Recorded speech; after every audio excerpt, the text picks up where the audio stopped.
That's our house in the fall. Look at the bare tree on the left. It all looks normal enough. But part of our yard has been taken over for a Halloween display. And what a display it is. Here is a little bit of passing Americana right next door to us. Let's take a closer look. Let me introduce you to the Mad Professor, which Emily and I found mildly disturbing for obvious reasons. When the sun shone and the wind blew, his whole cape billowed, and the knife over the little girl looks particularly vicious. And the Mad Professor has friends. This one we could call the Mad Clown, to be avoided at all costs at the circus. What I find particularly interesting about all this is that these figures are composite creations, not just a ready-made display bought from a store, but actually created and imagined by our next-door neighbor. Oh, this is the guillotine. Note the blood on the blade. Some poor guy has lost his head. Now let's talk to the creator of these displays.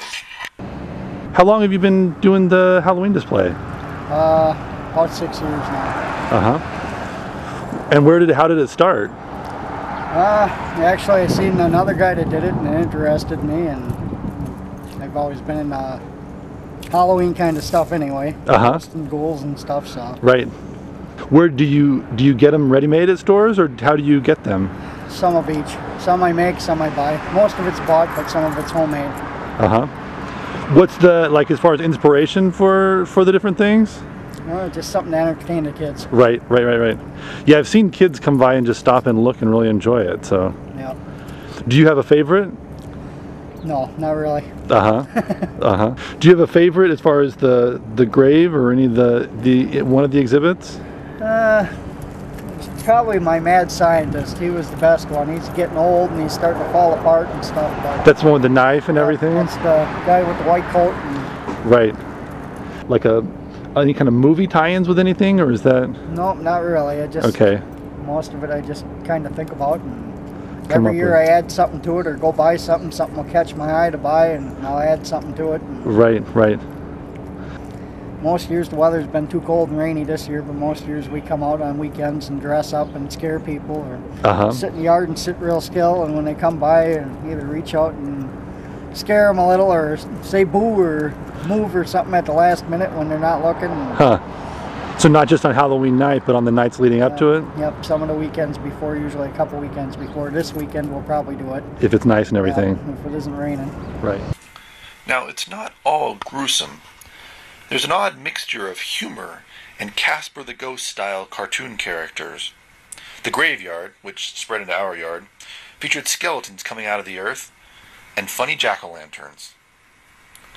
Let's see who's buried right here. There's Will Be Back, the Axe Murderer,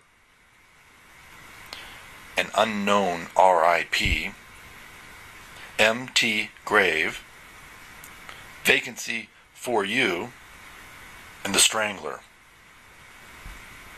This fellow, unnamed. Now, the yard really must be experienced at night also, which brings out elements that might have been missed in the light of day.